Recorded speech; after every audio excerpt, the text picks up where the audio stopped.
Creative কম্পিউটারের পক্ষ থেকে শুভেচ্ছা। প্রিয় শিক্ষার্থী, যারা ইউটিউবার তাদের জন্য আজকের এই টিউটোরিয়ালটি খুবই গুরুত্বপূর্ণ। প্রিয় শিক্ষার্থী, লক্ষ্য করুন, আমি আমার ইউটিউব চ্যানেলে একটি ভিডিও এখানে আমি রেখেছি, যেটি আমি এখন এডিট করব। তো এডিট কেন করব সেটা আগে আপনাদের বুঝিয়ে নিই। আমি এখানে হ্যাশট্যাগ ব্যবহার করি নাই। আমার এই ভিডিওতে যদি আমি হ্যাশট্যাগ ব্যবহার করি, তাহলে এই ভিডিওটা আপনার র্যাঙ্কিংয়ের ক্ষেত্রে খুব ভালো একটি পজিশনে চলে যাবে। তাই ইউটিউবও কিন্তু এখন কিন্তু সাজেস্ট করতেছে যারা ইউটিউবার হিসেবে কাজ করেন তারা যেন হ্যাশট্যাগ ব্যবহার করে।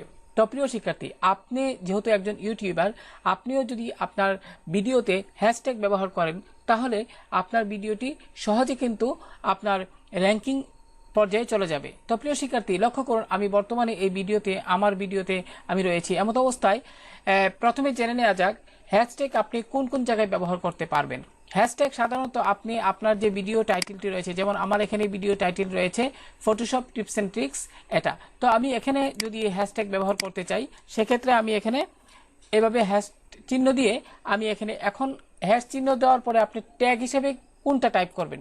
অবশ্যই প্রিয় শিক্ষার্থী, আপনি ট্যাগ হিসেবে আপনার টিউটোরিয়ালের সাথে রিলেটেড সেটা আপনি এখানে টাইপ করবেন। অবশ্যই আপনার টিউটোরিয়ালে আপনি যে বিষয় টিউটোরিয়াল তৈরি করেছেন, অথচ আপনি ট্যাগ হিসেবে অন্য আরেকটি বিষয় যদি এখানে আপনি টাইপ করে দেন, তাহলে কিন্তু আপনার চ্যানেলটি ক্ষতিগ্রস্ত হওয়ার সম্ভাবনা খুবই বেশি।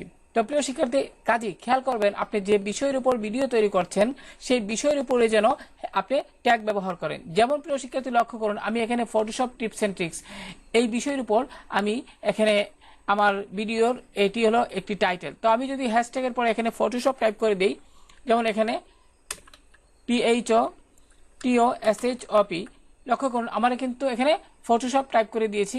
এখানে কিন্তু হ্যাশের পরে আমি ফটোশপ এখানে ট্যাগ হিসেবে ব্যবহার করছি। তো প্রিয় শিক্ষার্থী, এভাবেও কিন্তু আপনি আপনার টাইটেলের একদম শেষের দিকে এভাবে হ্যাশ চিহ্ন দিয়ে আপনি ভিডিওর সাথে রিলেটেড যে বিষয়টা সেটা আপনি ট্যাগ হিসেবে ব্যবহার করবেন। এটা হলো একটি পদ্ধতি। তো প্রিয় শিক্ষার্থী, সাধারণত আমরা যারা ট্যাগ ব্যবহার করি সেটা কিন্তু আমরা আপনার ভিডিওর যে টাইটেল সেখানে আমরা বেশি ব্যবহার করি না। সেক্ষেত্রে আমরা যে আপনার ভিডিও ডেসক্রিপশন আছে সেখানে আমরা ট্যাগটা বেশি ব্যবহার করে থাকি। যেমন আমি দেখাচ্ছি আপনাদের। আমি এখানে যদি আমি ট্যাগটা ইউজ করি, যেমন আমি এখানে হ্যাশ চিহ্ন দিলাম। তো প্রথমে আমি আমার চ্যানেলের নামটা এখানে টাইপ করলাম। আমি এখানে মিজান আইটি টাইপ করলাম। এখানে একটি কথা বলা প্রয়োজন, আপনি যা কিছুই আপনি এখানে ট্যাগ হিসেবে ব্যবহার করেন, কিন্তু কখনোই স্পেস দিবেন না। হ্যাশের পরে যে যতগুলো ওয়ার্ড আপনি এখানে টাইপ করবেন, আপনি এখানে স্পেস ব্যবহার করবেন না। তো আমি এখানে হ্যাশ চিহ্ন দিয়ে আমার চ্যানেলের নামটি আমি এখানে ট্যাগ হিসেবে বসালাম। পাশাপাশি প্রিয় শিক্ষার্থী, আমি এখানে আবারও যদি এখানে হ্যাশ চিহ্ন দিয়ে যদি আমি এখানে টাইপ করি ফটোশপ, লক্ষ্য করুন PHOTOSHOP Photoshop tips and tricks, tips and tricks, tips and tricks, TRICKS tricks. প্রিয় শিক্ষার্থী, লক্ষ্য করুন হয়ে গেল। অবশ্যই খেয়াল করবেন এখানে যেন কোনো ধরনের স্পেস না থাকে। এখন আমি এটি সেভ করব। তো প্রিয় শিক্ষার্থী, সেভ করার পর লক্ষ্য করুন এটি কিন্তু সেভ হয়ে গেল। এবার যদি আমি একটু আমার চ্যানেলে মূল যে ইন্টারফেস সেখানে যদি চলে যাই, খেয়াল করুন আমি যদি আপনাদের দেখাই যে হ্যাশট্যাগ দেওয়ার পরে কেমন দেখায় মূল বিষয়টা। আমি এখানে লক্ষ্য করুন প্রিয় শিক্ষার্থী, আমি এখানে ভিডিওতে ক্লিক করলাম।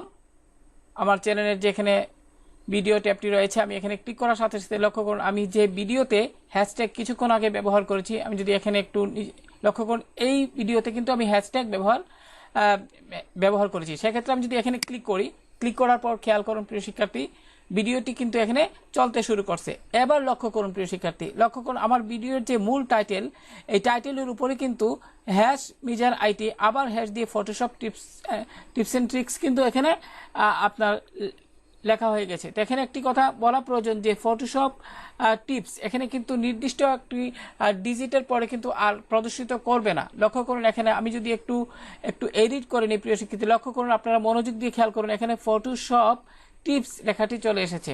তো আমি যদি এখানে একটু পুনরায় এডিট করি, এখানে এডিটে ক্লিক করলাম। তো প্রিয় শিক্ষার্থী, এডিটে ক্লিক করার পর আমি পুনরায় আবার এখানে এডিট করতে পারবো বিষয়টা। লক্ষ্য করুন এখানে আমার চ্যানেলটি এখানে লোডিং হচ্ছে। তো চলে আসলো। তো প্রিয় শিক্ষার্থী এবার খেয়াল করুন, এখানে আমি আমার চ্যানেলের নামটি রয়েছে, পাশাপাশি ফটোশপ টিপস অ্যান্ড ট্রিক্স। কিন্তু আমি এখানে শুধুমাত্র এখানে যে কাজটি করব, আমি এখানে শুধুমাত্র ফটোশপ রাখবো। আমি এখান থেকে একটু কেটে দেই, আমি এখান থেকে কেটে দিলাম ফটোশপ টিপস, আমি অতটুকু রাখবো, ফটোশপ টিপস। তো প্রিয় শিক্ষার্থী অতটুকু রেখে আমি এখানে পুনরায় সেভে ক্লিক করলাম। তো সেভে ক্লিক করার পর আমি যে এডিট করছি সেটি কিন্তু এখানে সেভ হয়ে গেল।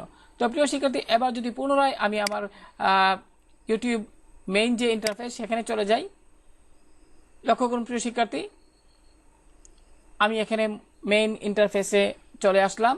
এবার যদি আমি আমার একটু আগে যে আমি এডিট করেছি, আমি ভিডিওতে যাই, পুনরায় যাওয়ার পরে এখানে আমার সবগুলো ভিডিও দেখাবে, আমার চ্যানেলের সবগুলো ভিডিও এখানে দেখাচ্ছে। তো প্রিয় শিক্ষার্থী একটু নিচের দিকে যদি আসি, লক্ষ্য করুন এখানে এই ভিডিওতে আমি এডিট করেছি। তো আমি এখানে ক্লিক করলাম, ক্লিক করার সাথে সাথে কিন্তু লক্ষ্য করুন প্রিয় শিক্ষার্থী এখানে আপনার এখন যে আমি এডিট যা করেছি তা পুরোপুরিভাবে দেখাচ্ছে। তো আশা করি প্রিয় শিক্ষার্থী বিষয়টি বুঝতে পেরেছেন। এখানে একটি কথা বলা প্রয়োজন, আপনি এখানে হ্যাশট্যাগ যখন ব্যবহার করবেন অবশ্যই আপনি 5টার বেশি হ্যাশট্যাগ ব্যবহার করবেন না। আমার পরামর্শ আপনি 5টা নয়, আপনি 3টা হ্যাশট্যাগ ব্যবহার করবেন, তাহলে আপনার সবচেয়ে বেশি এটা নিরাপদ, আপনার চ্যানেলের জন্য সবচেয়ে বেশি নিরাপদ। আর হ্যাশট্যাগ ব্যবহার করার ক্ষেত্রে অবশ্যই আপনি মিসলিডিং কোনো ট্যাগ দিবেন না, অর্থাৎ যে ট্যাগটি আপনার ভিডিওর সাথে রিলেটেড নয় এই ধরনের ট্যাগ অবশ্যই আপনি ব্যবহার করবেন না, নতুবা আপনার চ্যানেল ক্ষতিগ্রস্ত হবে। তো প্রিয় শিক্ষার্থী আশা করি যাদের একটি নিজস্ব ইউটিউব চ্যানেল রয়েছে তাদের ক্ষেত্রে আজকের ভিডিওটি আপনার খুবই সহায়ক হবে। তো ভালো থাকুন সবাই, আল্লাহ হাফেজ।